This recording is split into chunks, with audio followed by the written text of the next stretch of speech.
안녕하십니까 성도 여러분. 오늘은 둘째 날 말씀 함께 나누겠습니다. 말씀의 제목은 카운트다운이라고 하는 제목으로 함께 말씀 나누겠습니다. 말씀 나누기 전에 기도하겠습니다.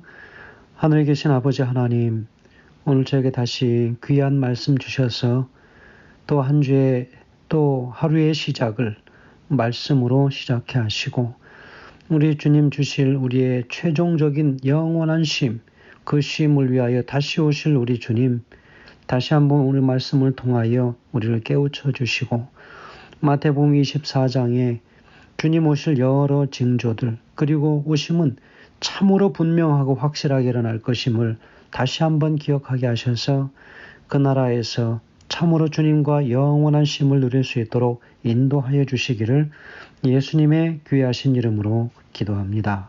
아멘. 감사합니다. 오늘은 둘째 날 9월 20일 월요일입니다. 말씀의 제목은 카운트다운입니다. 무엇을 위한 카운트다운입니까? 우리 주님 다시 오시는 일을 위하여 카운트다운 하는 것이지요. 그분이 오시는 그 시간은 이미 이제 그 모든 징조로부터 시작이 되었고 이제 그 모든 숫자는 세워져 들어가기 시작합니다. 그래서 점점점 이제 낮은 수로 내려와서 결국은 이제 마지막 하나까지 그리고 세워지고 제로가 되어지면 이제 주님 정말 극적으로 오시는 그 순간을 우리 모두가 맞이하게 될 것입니다. 자, 마태복음 24장 3절에는 이렇게 기록합니다. 우리에게 이르소서 어느 때에 이런 일이 있겠사오며 또 주의 임하심과 세상 끝에는 무슨 징조가 있사오리까? 라고 이야기하며 제자들은 예수님을 향하여 묻습니다. 여러분, 예수님께서 무엇을 말씀하십니까? 그래서 다시 이제는 우리 주님께서 다시 오실 예수님의 재림의 그 현현을 여러 가지로 말씀하시면서 이제 그 재림은 분명히 있을 것임을 이야기하는 것이지요. 우리에게 이르소서 어느 때에 이런 일이 있겠습니까? 여러분, 어리석게도 그들은 예수님이 이제 얼마 못 가서 자신을 왕으로 선포할 것이고 메시아로서 민족의 큰 환영을 받을 것이라고 하는 것을 예상했습니다. 그렇다면 성전의 멸망은 언제 이르러 올 것인가 하는 거죠. 그분의 임하심에 대하여 그래서 이야기합니다. 임재, 그죠? 언제 이 세상에 다시 오실 거냐? 지금 가시면 다시 언제 오실 것인가? 우리 주님께서는 분명히 이 일 후에 이제 십자가에서 죽으시고 부활하셔서 다시 하늘에서 재림하실 것을 우리에게 말씀하시는데 여러 징조들을 가지고 말씀하고 있습니다. 오늘 여기 본문에 이런 이야기 하고 있습니다. 예수 그리스도의 다시 오심, 그것에 관하여 그 당시에 많은 예수님의 따르는 추종자들은 특별히 그들이 기다렸던 그 시대에도 이미 예수님이 오셨음에도 불구하고 그들이 기다리는 그 파루시아, 그들이 기다리는 바로 그 메시아가 여전히 오지 않고 여전히 그 메시아를 기다리고 있었던 그런 시대적인 생각들을 가지고 있었습니다. 제자들은 예수가 한동안 갔다가 권능과 영광으로 그분의 왕국을 취하러 다시 올 것을 분명히 이해했습니다. 그래서 다른 사람들과는 다르게 예수님의 제자들은 그 부분은 이해는 했습니다. 그런데 어떻게 그리고 언제 오실 것인지 그것이 궁금한 것이죠. 그래서 예수님은 복음서에서 기록된 것 이상으로 이 주제에 대하여 보다 더 분명하고 아주 확실한 가르침을 이미 주었지요. 메시아는 와서 잠깐 사라질 것이고 이제 다시 나타날 때 아무도 그가 어디에서 왔는지를 모르게 된다는 것이 대중들의 믿음이었습니다.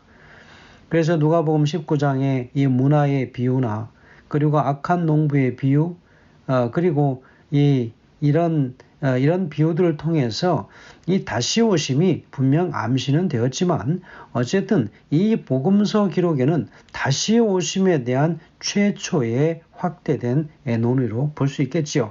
그래서 이스라엘이 신실했더라면 메시아와 메시아의 왕국에 관한 구약의 예언들이 성취되었을 것입니다.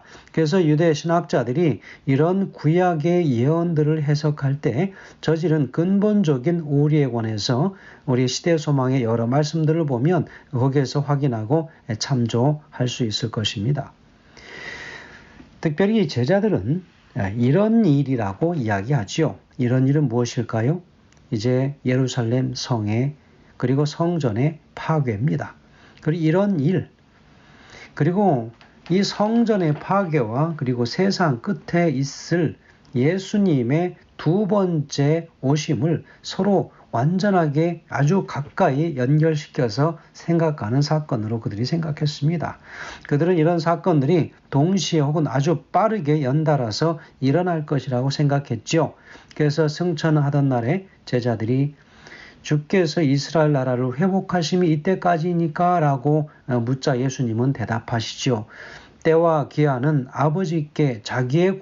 아버지께서 자기의 권한에 두셨으니 너희의 알 바 아니요. 사도행전 1장 6절 7절에서 그렇게 대답하십니다. 바로 그들은 유대 민족이 예수님을 거절하고 그 결과 하나님의 택하신 백성인 그 민족도 버림당할 것임을 여전히 깨닫지 못했습니다. 장래 사건들에 대한 그들이 가지고 있었던 그 지식은 그 당시에 특별히 그들에게 너무 아주 한계 이상으로 벅찼던 것이죠. 그래서 예수님이 자신의 임박한 고난과 죽으심에 관련해서 거의 1년간 제자들에게 베푸르셨던 그 반복된 가르침을 사실상 그들이 이해하기라고 하는 것은 불가능했습니다. 그 당시에 그들에게 주어졌던 예언들이 참 이해하기 어려운 것들이었겠지요. 여러분, 다니엘 시대에 하나님께서 다니엘에게 주셨던 그 예언들도 그 역시도 그 당시에 이해하지 못했던 것이죠. 그래서 이런 예고된 그런 사건들은 그들이 감당할 수 있는 범위를 거의 넘어섰던 것임을 분명히 입증하는 것입니다. 세상 끝에는 어떤 일이 있을 것인지 그래서 묻는 것입니다. 그래서 예수님은 제자들의 질문에 대한 그 답변에 하나님의 택하신 백성들인 유대 민족을 끝으로 몰고 갈 사건과 세상의 끝을 하나로 합쳐버리셨습니다. 그래서 이 둘 사이에서 항상 선을 분명하게 그을 수 없지요. 그래서 예수님이 장래에 대한 분명한 어떤 설명의 어떤 부분도 유대민족이나 예루살렘 도성 그리고 성전 이런 것들과 관련해서 곧 일어날 사건들에만 특별하게 적용되지 않았습니다. 그래서 이 말씀은 또 지구 역사의 마지막 장면 가운데 살아있는 사람들을 유익하게 하기 위하여 주어진 것이라고 분명히 시대소망 628페이지에서 쭉 설명하고 있습니다. 예루살렘의 멸망에 대한 적용, 그중 몇 가지를 2차적으로 이 시대에 적용하고, 그리고 여기 이제 성경 24장, 마태복음 24장 21절에서 30절은 오로지 예수 그리스도의 재림에 이르는 이 사건들에만 적용하고 있다고 하는 것은 우리가 반드시 잘 주목해 보아야 할 가치가 있는 부분들이죠. 자, 오늘 여기 과정 공부에서 분명하게 이야기하고 질문하는 것, 그리고 마태복음 24장에서 이야기하고 하는 것, 바로 그것 중에 가장 큰 핵심은 예수 그리스도의 재림이 어떻게 이르러 올 것인가 하는 것입니다. 여러분, 이 땅에 많은 재림교인들이 할지라도 다른 여러 여타 그리스도인들은 예수님의 재림에 관하여 그들은 흐릿합니다. 그러나 특별히 가장 분명하고 확실한 기별을 가지고 있는 재림교인들 중에서도 예수 그리스도의 재림이 다양한 방법으로 올 것인데 마지막 어떤 사람은 이미 그 재림이 왔다라고 생각하는 사람들도 꽤 중에 있습니다. 물론 잘못된 것이지요. 그러나 여러분, 예수님의 재림은 희미한 것이 아니라 오늘 본문에서 이야기하고 있는 것처럼 그날은 분명히 반드시 있을 것이다. 어떻게요? 물리적인 재림입니다.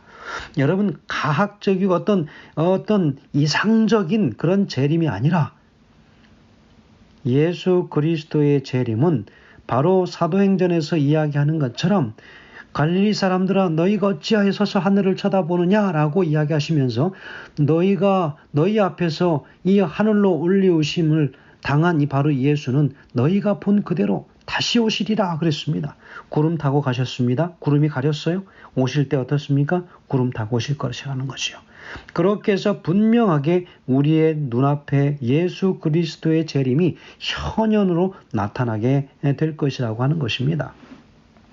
예수님의 재림은 어떠할 것인가? 많은 사람들이 질문하지만 여러분 분명한 대답을 하실 수 있어야 반드시 그것은 재림 성도입니다. 여러분 바로 우리가 예수님이 다시 오심에 관하여 분명한 깨달음을 가지고 있는 교인들이 누굽니까? 제7일 안식일 예수 재림교회입니다. 예수님의 재림에 관하여는 그 어떠한 유혹이 와도 결코 흔들리지 말아야 할 존재들이 있다면 바로 제7일 안식일 예수 재림 교인들이라고 하는 사실을 여러분 반드시 기억하시길 간절히 소망합니다. 우리는 예수님의 재림에 관하여는 전문가들이어야 할 것입니다. 왜 오늘날 많은 사람들이 그것을 인하여 헷갈려 하는가? 말씀 보지 아니하고 기도하지 아니하고 예수님 재림을 고대하지 않고 주어진 그저 그들의 현실의 삶을 그저 재밌게 즐기고 살아가는 삶에 도취되어 살다 보니 예수님의 재림이 오지 않아도 좋을 것 같다라고 하는 생각을 하며 사는 것입니다. 그러니까 예수님의 재림을 흐릿하게 말하고 전하게 되는 것입니다. 여러분, 오늘날 이 세태가 그렇게 흘러가고 있음을 우리가 기억할 때 특별히 우리는 그 무엇보다도 이제는 자다가 깰 때가 되었다라고 하는 것입니다. 오늘 여기 과정공부 본문에서는 이야기합니다. 예수님의 재림은 마지막 때 실제로 일어날 것이다. 여러분, 예수님의 재림이 왜 일어나야만 할까요? 바로 그것은 당신의 사랑하는 백성들을 이 땅에서 구원해내서 저 하늘로 데려가서 바로 하나님과 함께 영원히 함께 거하고 그곳에서 영원한 쉼을 평안한 쉼을 얻을 수 있게 하기 위하여 그분께서 친히 가셔서 처소를 예비하시고 다시 와서 우리를 당신이 있는 그곳으로 데리고 가서 나 있는 곳에 너희도 있게 하리라 라고 하는 바로 요한복음 14장의 그 약속이 바로 그 말씀입니다. 그러니 우리는 어떻게 해야 될까요? 항상 너희도 예비하고 있으라 그랬습니다. 마태복음 24장 44절에. 그래서 이 말씀은 4절에 이야기하지요. 너희도 예비하고 있으라 라고 하는 그 말을 4절에서는 주의하라 그랬습니다. 그리고 42절에서는 깨어 있으라 그랬습니다. 그리고 44절에서는 예비하고 있으라 그랬습니다. 세 개의 중대한 권면 중에서 세 번째에 해당하는 거지요. 일상생활을 하고 있을 때 위기는 서서히 우리를 덮쳐옵니다. 예수님의 오심을 진실로 기다리는 사람은 주님이 언제 나타나실지라도 준비되어 있을 것이라는 거지요. 자, 오늘 이 마태복음 24장에 주의하라와 깨어있으라 라고 하는 이 경고는 이 장에서 거듭거듭 반복되는 주제입니다. 경성함의 중요성을 설명하기 위해서 예수님은 6가지의 비유를 이 장에서 이야기하고 있지 않습니까? 그래서 여기에서 그러므로 깨어있으라 라고 한마디로 함축한 것입니다. 그러기 위하여 무슨 비유를 주었습니까? 24장 42절에 보면 바로 여기에서 한 절로 그 깨어있으라라고 하는 말로 압축하고 있지만 자 여기 마가복음 13장에 보면 문지기 비유가 있습니다.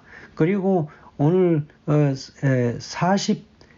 그 마가복음의 13장에 43절에 44절에 보면 집주인의 비유가 나오지요.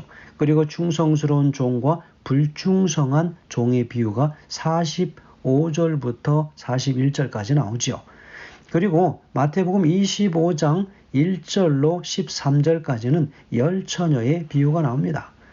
그리고 달란트 비유가 14절에서 30절까지 나오고요. 그리고 31절부터 46절까지 양과 염소의 비유가 계속해서 반복적으로 나오고 있습니다. 이 모든 비유들을 한마디로 함축한 것이 무엇이에요? 그러므로 깨어 있으라 라고 하는 거죠. 바로 이 마태복음 24장의 이 귀한 말씀이 오늘 우리에게 이런 경각심을 주는 것입니다. 그리스도인들은 나태한 마음으로 주님의 다시 오심을 기다려서는 안 됩니다. 그런 사람에게는 영원한 쉼의 장소가 약속되어 있지 않습니다. 그래서 그들은 깨어 기다리고 진리에 순종함으로 인해서 자신들의 영혼을 정결케 하는 그런 일에 부지런하고 또 남을 위해서 일하는 데 열심을 내야 합니다. 여러분, 시대소망 633페이지는 이렇게 이야기합니다. 하나님의 날에 도래하기를 고대할 뿐 아니라 촉진시켜야 한다 하는 바로 이것은 모든 예수님의 재림을 기다리는 사람들의 특권이라고 이야기합니다. 성도 여러분, 우리가 저 영원한 쉼의 장소에 가기 위하여 이미 하늘에서는 카운트다운이 시작되었습니다. 바로 그것은 이 세상에서 일어나고 있는 많은 징조들의 시작을 우리가 보고 있기 때문에 바로 그 카운트다운이 시작된 것을 알 수 있는 것이죠. 자, 영감의 교훈에는 이렇게 기록합니다. 낭비할 시간이 없음. 우리는 이 지구 역사의 마지막 단계에 살고 있다. 예언은 성취되고 있다. 얼마 안 있어 그리스도께서는 권세와 큰 영광으로 재림하실 것이다. 우리에게는 낭비할 시간이 없다. 열렬한 경고의 말씀으로 기별을 외쳐야 한다. 우리는 온 세상에 있는 사람들이 회개하도록 설득시켜 장차 임할 재앙을 피하게 해야 한다. 저들에게는 구원에 이르게 하거나 멸망에 이르게 할 영혼들이 있다라고 이야기하고 있습니다. 성도 여러분, 예수님의 재림은 마지막 때에 실제로 일어날 것입니다. 물리적으로 우리 앞에 이를 것입니다. 이 때를 위해서 준비하도록 하나님께서는 예언들을 통하여 백성들을 다시 한번 깨어나도록 촉구하시는 것이지요. 저는 오늘 특별히 이 카운트다운, 이 월요일 소주의 말씀을 통해서 우리의 삶이 오늘 정말 주님의 다시 오심을 위하여 한 발짝 더 그분께 다가가고 또 다른 예언이 성취되어지고 하는 이 때에 하늘의 그 쉼의 장소로 갈 수 있는 그 거리가 더 좁혀지고 더 가까워지게 되는 그런 하루가 되게 하시기를 우리 주의 이름으로 간절히 축원드립니다. 감사합니다.